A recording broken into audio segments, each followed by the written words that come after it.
Hello friends, welcome back to the new video of Accounts Possible with Anu sir.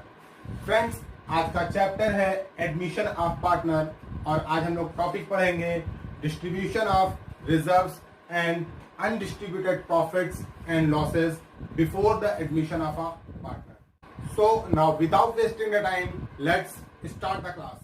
Distribution of reserves and accumulated profits and losses. इसके accounting treatment को समझने से पहले हमें यह समझना पड़ेगा कि ये होते क्या है. किसी भी पार्टनर को एडमिट करने से पहले वाली जो बैलेंस शीट होती है, यानी मान लीजिए अगर आप किसी पार्टनर को 1 अप्रैल को एडमिट कर रहे हैं तो उससे पहले आपने 31 मार्च को जो बैलेंस शीट बनाई होगी पुराने पार्टनर्स की, उस बैलेंस शीट में मे भी आपको रिजर्व्स दिए हों, अनएक्युमुलेटेड प्रॉफिट्स या लॉसेस दिए हों. ये वो रिजर्व और वो प्रॉफिट्स होते हैं जो ओल्ड पार्टनर्स ने अपनी पार्टनरशिप फर्म में अर्न करके बचा रखे हैं. अगर ये इसको आज की डेट पर डिस्ट्रीब्यूट नहीं करते हैं तो जैसे ही ये आगे पहुंच जाएगा, नेक्स्ट ईयर जाएगा, तो नेक्स्ट ईयर में नए पार्टनर्स को भी इसमें शेयर मिलने लगेगा. लेकिन बात ये होती है कि इस प्रॉफिट को कमाया तो ओल्ड पार्टनर्स ने और ओल्ड पार्टनर्स ने उसको इकट्ठा करके रखा हुआ है.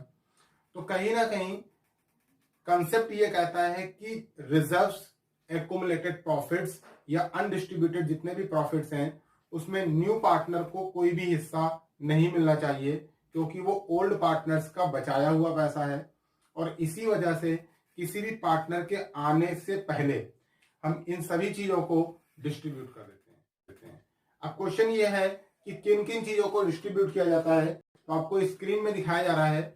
सबसे पहले हम लोग अगर बैलेंस शीट में जनरल रिजर्व होता है तो उसको डिस्ट्रीब्यूट कर देते हैं.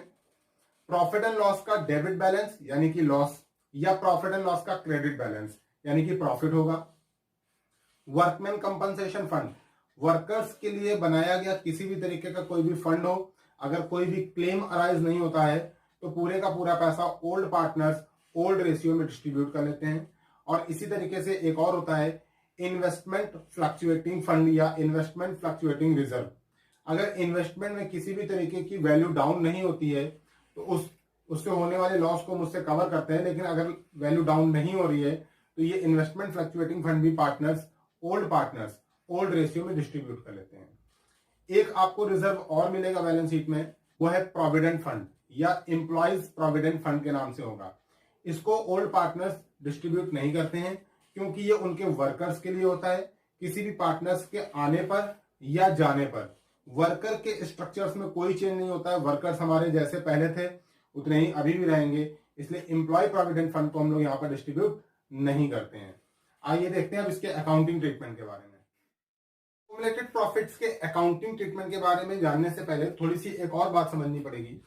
वो ये है कि अगर हम इन सभी रिजर्व्स को डिस्ट्रीब्यूट कर लेते हैं, मान लीजिए हमने जनरल रिजर्व डिस्ट्रीब्यूट कर लिया, वर्कमैन कंपनसेशन फंड भी डिस्ट्रीब्यूट कर लिया, इन्वेस्टमेंट फ्लक्चुएटिंग फंड भी डिस्ट्रीब्यूट कर दिया पार्टनर्स के बीच में, और जो प्रॉफिट एंड लॉस का बैलेंस था चाहे डेबिट हो या क्रेडिट उसको भी डिस्ट्रीब्यूट कर दिया. क्वेश्चन ये है कि अगर हम इन सभी चीजों को डिस्ट्रीब्यूट कर देंगे तो नियर फ्यूचर में यानी आने वाले सालों में हमारी फाइनेंशियल पोजीशन वीक हो जाएगी, कमजोर हो जाएगी. और अगर हमारे सामने ऑल ऑफ सडन में किसी भी तरीके का कोई क्लेम अराइज होगा तो हम उसको आसानी से मेट नहीं कर पाएंगे. सपोज करिए कि आपने वर्कमैन कंपनसेशन डिस्ट्रीब्यूट कर लिया फंड, और उसके बाद अगले साल जैसे ही नया पार्टनर एडमिट हुआ या उस साल या उसके अगले साल एक वर्कमैन कंपनसेशन अराइज हो गया, तो आप उस कंपनसेशन क्लेम को कहां से मेट करेंगे. या इन्वेस्टमेंट की वैल्यू अचानक से गिर गई, मान लीजिए कोविड-19 की वजह से इन्वेस्टमेंट की वैल्यू आपकी गिर गई, तो इन्वेस्टमेंट में होने वाले लॉस को आप इन्वेस्टमेंट फ्लक्चुएटिंग फंड से कवर करते, लेकिन उसको तो आपने पहले ही डिस्ट्रीब्यूट कर लिया है, तो इसको कवर कैसे करेंगे. तो यहां पर इसके डिस्ट्रीब्यूशन के को लेकर कुछ क्वेश्चन अराइज होते हैं कि क्या इन्हें डिस्ट्रीब्यूट करना चाहिए या नहीं करना चाहिए. अगर हम इनको डिस्ट्रीब्यूट कर लेते हैं तो हमारी फाइनेंशियल पोजीशन वीक हो जाती है, और अगर हम इनको डिस्ट्रीब्यूट नहीं करते हैं तो नियर फ्यूचर में नए पार्टनर को भी इसमें हिस्सा मिलने लगेगा, जबकि नए पार्टनर को इसमें हिस्सा नहीं मिलना चाहिए. तो देखते हैं इसके अकाउंटिंग ट्रीटमेंट में दोनों सिचुएशंस को कैसे टैकल किया. Of undistributed profits, losses and reserves के डिस्ट्रीब्यूशन को लेके यहाँ पर हमारे सामने दो केस अराइज होते हैं. पहला केस है अगर हम उनको डिस्ट्रीब्यूट कर लेते हैं तो अकाउंटिंग ट्रीटमेंट क्या होगा, और अगर हम उनको डिस्ट्रीब्यूट नहीं करते हैं तो फिर अकाउंटिंग ट्रीटमेंट क्या होगा. यहाँ पर हम 1 बाय 1 करके दोनों के अकाउंटिंग ट्रीटमेंट को समझेंगे और इनके कंसेप्ट को भी समझेंगे कि अगर हम डिस्ट्रीब्यूट करते हैं तो क्या होगा और नहीं करते हैं तो क्या होगा। अब आते हैं हम लोग पहले केस में, जब हम इन सभी चीजों को ओल्ड पार्टनर्स में डिस्ट्रीब्यूट करते हैं। अगर हम reserves, undistributed profits and losses, workman compensation fund और इन्वेस्टमेंट फ्लक्चुएटिंग फंड, इन सभी को डिस्ट्रीब्यूट कर लेते हैं तो इनकी अकाउंटिंग ट्रीटमेंट क्या होगा उसको देखते हैं। देखिए, अकाउंटिंग ट्रीटमेंट को समझने से पहले हमें यह समझना पड़ेगा कि ये सभी की सभी चीजें बैलेंस शीट में लायबिलिटी साइड में होती हैं और लायबिलिटीज के बैलेंसेस हमेशा क्रेडिट होते हैं। तो जब हम उनको डिस्ट्रीब्यूट करेंगे तो ये सभी हमारे डेबिट हो जाएंगे, क्योंकि अब हमें इन्हें राइट ऑफ करना है या इन्हें खत्म करना है। तो पहली जनरल एंट्री बनेगी general reserve account debit, profit and loss appropriation account debit, profit वाला, workman compensation reserve account debit, investment fluctuating fund account debit to old partners. Suppose करिए ओल्ड पार्टनर्स ए और बी हैं, तो to A's capital account, to B's capital account, या to A's current account, B's current account. Depend करता है current या capital की situation पे कि कैपिटल फिक्स है या फ्लक्चुएटिंग है। ये हो गया आपका डिस्ट्रीब्यूशन। अगर प्रॉफिट एंड लॉस का डेबिट बैलेंस दिया है तो उसको भी डिस्ट्रीब्यूट करेंगे और उस सिचुएशन में जनरल एंट्री बनेगी ओल्ड पार्टनर्स कैपिटल और current account debit to profit and loss account. यहां पर प्रॉफिट एंड लॉस का डेबिट बैलेंस था, इसलिए यहां पर प्रॉफिट एंड लॉस को क्रेडिट किया गया है। तो ये पहला मेथड हो गया जब हम सभी चीजों को डिस्ट्रीब्यूट कर रहे हैं। एक बार फिर से देख लेते हैं, जनरल रिजर्व को डिस्ट्रीब्यूट करना है तो डेबिट हो जाएगा, प्रॉफिट एंड लॉस का क्रेडिट बैलेंस अगर डिस्ट्रीब्यूट होगा तो डेबिट हो जाएगा, वर्कमैन कंपनसेशन फंड डिस्ट्रीब्यूट करते समय डेबिट हो जाएगा और इन्वेस्टमेंट फ्लक्चुएटिंग फंड डिस्ट्रीब्यूट करते समय डेबिट हो जाएंगे, क्योंकि ये सभी बैलेंसेस हमारे क्रेडिट होते हैं, लायबिलिटीज हमारी क्रेडिट होती हैं और जब हम इनको डिस्ट्रीब्यूट कर रहे होंगे तो ये डेबिट हो जाएंगे। और क्रेडिट में ओल्ड पार्टनर्स इन्हें ओल्ड रेशियो में डिस्ट्रीब्यूट करेंगे, तो to A's capital or current account, to B's capital or current account. और ये मान के चल रहे हैं कि ए और बी दो ओल्ड पार्टनर है और इन्होंने सी को एडमिट किया हुआ है। इसी सिचुएशन पे लॉस अगर हुआ होगा तो उसको डिस्ट्रीब्यूट करने के लिए old partners capital account debit, यानी ए और बी के कैपिटल और करंट अकाउंट डेबिट हो जाएंगे, to profit and loss account credit हो जाएगा। ये हो गया पहला केस। अब आते हैं दूसरे केस में, जब इनको हम डिस्ट्रीब्यूट नहीं करते हैं, और अगर डिस्ट्रीब्यूट नहीं करते हैं तो क्या नए पार्टनर को इसमें हिस्सा मिलेगा, ये पूरा कंसेप्ट आप समझेंगे। दूसरे केस में जब हम इनको डिस्ट्रीब्यूट नहीं करना चाहते हैं, यानी कि पार्टनर्स बिल्कुल भी नहीं चाहते हैं कि हमारी फाइनेंशियल पोजीशन वीक हो और हम इन सभी चीजों को आपस में डिस्ट्रीब्यूट पहले ही कर लें किसी भी पार्टनर के आने से पहले, ऐसा वो बिल्कुल नहीं चाहते हैं। लेकिन वो इस चीज से परेशान है कि अगर हम इनको डिस्ट्रीब्यूट नहीं करेंगे तो नए पार्टनर को नियर फ्यूचर में इसमें हिस्सेदारी मिलने लगेगी। तो इसका भी एक सोल्यूशन निकाला गया है। सोल्यूशन कुछ इस तरीके से है कि आज हम इन रिजर्व्स एंड प्रॉफिट्स को डिस्ट्रीब्यूट नहीं करेंगे तो क्या नए पार्टनर को हिस्सा मिलेगा? हाँ, बिल्कुल मिलेगा। अगर आज आप अपने reserves, accumulated profits, workman compensation fund, investment fluctuating fund को डिस्ट्रीब्यूट नहीं करते हैं तो नियर फ्यूचर में नए पार्टनर को भी उसमें हिस्सा मिलने लगेगा। अब आते हैं इसके सोल्यूशन में, क्या किया जाए कि आज हम इनको डिस्ट्रीब्यूट भी ना करें और नियर फ्यूचर में नए पार्टनर को इसमें हिस्सा भी ना मिले। तो बहुत आसान है, उन सभी चीजों में से नए पार्टनर को जितना भी हिस्सा मिलना है वो हिस्सा क्यों ना नए पार्टनर से आज ही ले लिया जाए। यानी कि रिजर्व में अगर हम उनको डिस्ट्रीब्यूट नहीं करते हैं तो नए पार्टनर को अगर 20,000 रुपये मिलने हैं डिस्ट्रीब्यूट ना करने से, तो क्यों ना 20,000 रुपये आज हम नए पार्टनर से ले लें और रिजर्व को डिस्ट्रीब्यूट ना करें। तो आने वाले फ्यूचर में अगर उसको 20,000 मिल भी जाएंगे तो कोई दिक्कत नहीं होगी, क्योंकि 20,000 तो हम उससे पहले ही ले चुके हैं। तो यही चीज यहां पर की जाएगी। रिजर्व अनडिस्ट्रीब्यूटेड प्रॉफिट्स में नए पार्टनर का जितना भी हिस्सा बन रहा होगा वो हम उससे पहले ही ले लेंगे और इन सभी चीजों को as it is balance sheet में पड़ी रहने देंगे और हम इस चीज से फ्री हो जाएंगे, माइंड फ्री हो जाएंगे कि अब अगर ये आगे जाते हैं और नए पार्टनर को इसमें हिस्सा मिलता है तो मिलने से कोई दिक्कत नहीं है, क्योंकि जितना हिस्सा उसको मिलना था वो तो मुझसे पहले ही ले लिए हैं।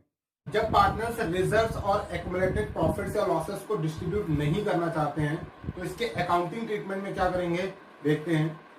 अकाउंटिंग ट्रीटमेंट को समझने से पहले यह समझना पड़ेगा कि जब भी कोई पार्टनर फर्म में आता है तो वो हमेशा एक पर्टिकुलर रेशियो को गेन करता है, यानी वो फर्म में आएगा तो उसको एक पर्टिकुलर प्रॉफिट दिया जाएगा और वो पर्टिकुलर प्रॉफिट एक पर्टिकुलर रेशियो के हिसाब से दिया जाता है। यानी नया पार्टनर फर्म में आ रहा है तो वो गेन कर रहा है, 1/6 हो सकता है, 1/5 हो सकता है, 10% के लिए आ सकता है, 1/4 के लिए आ सकता है, और नियर फ्यूचर में वही उसका रेशियो बन जाता है। यानी कि अगर हम इन सभी चीजों को डिस्ट्रीब्यूट नहीं करते हैं तो वो उतने हिस्से का मालिक बन जाएगा आने वाले फ्यूचर में।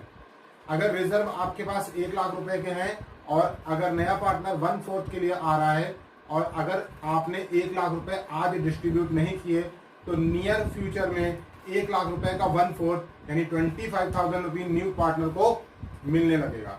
हम ये चाहते हैं कि ये 25,000 रुपये नए पार्टनर को ना मिले, तो और डिस्ट्रीब्यूट भी नहीं करना चाहते हैं। बहुत सीधा सा फंडा है। हम इसके अकाउंटिंग ट्रीटमेंट के लिए एक एडजस्टमेंट एंट्री करते हैं और वो एडजस्टमेंट एंट्री होती है गेनर डेबिट यानी गेनर्स कैपिटल और current account debit to sacrificers capital और current account. Most of the cases में यहाँ पर गेनर जो होता है वो न्यू पार्टनर होता है और जो सैक्रिफाई होते हैं वो ओल्ड पार्टनर्स होते हैं। यानी यहाँ पर हम गेनर्स के कैपिटल अकाउंट को डेबिट कर रहे हैं, इसका मतलब है नए पार्टनर के कैपिटल अकाउंट को डेबिट कर रहे हैं, और नए पार्टनर के कैपिटल अकाउंट को डेबिट करने का मतलब हुआ कि हमने उससे उतना पैसा पहले ही ले लिया। यानी 25,000 रुपीज से अगर हम गेनर्स के कैपिटल अकाउंट को यानी न्यू पार्टनर के कैपिटल अकाउंट को डेबिट कर दें तो ये समझ जाइए कि हमने उससे 25,000 रुपए पहले ही ले लिए। अब नियर फ्यूचर में अगर उसको रिजर्व में से 25,000 मिल भी जाता है तो हमें कोई दिक्कत नहीं होगी क्योंकि हम उससे 25,000 रुपये पहले ही ले चुके हैं। यहाँ पर सिंपल सी वाली जनरल एंट्री करेंगे, गेनर्स कैपिटल अकाउंट डेबिट यानी new partners capital account debit to sacrificers capital account यानी to old partners capital account.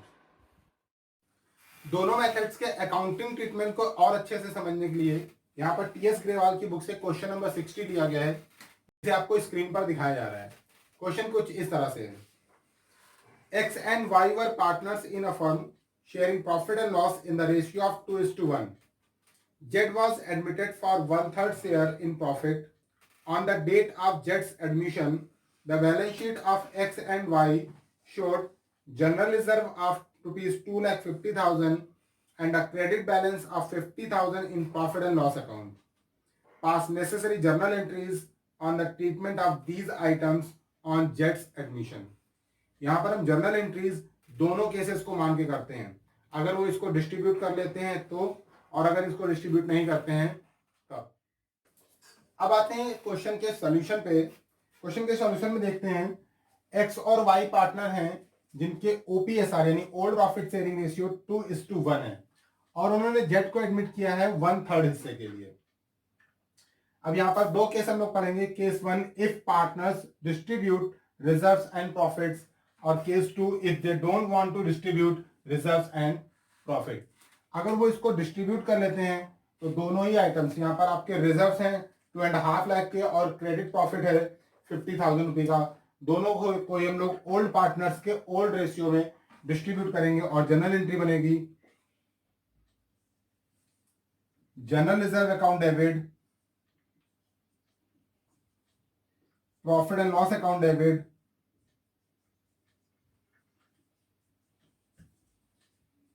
to X capital or current account, X capital or current account to Y's capital or current account। Amount लिख लेते हैं, general reserve का 2,50,000, profit का 50,000, total 3 lakh rupees. ये 3 lakh rupees 2:1 में यानी X को 2 लाख रुपए और Y को 1 लाख रुपए मिल जाएगा। ये हो गई वो जनरल एंट्री जब पार्टनर्स इनको डिस्ट्रीब्यूट कर रहे हैं। अब आते हैं दूसरे केस में, अगर ये इसको डिस्ट्रीब्यूट नहीं करते हैं तो डिस्ट्रीब्यूट ना करने के केस में इसकी जनरल एंट्री बनेगी गेनर डेबिट टू सैक्रिफायर, और यहाँ पर गेनर जो है वो Z है तो एंट्री बनेगी जेड्स कैपिटल और करंट अकाउंट डेबिट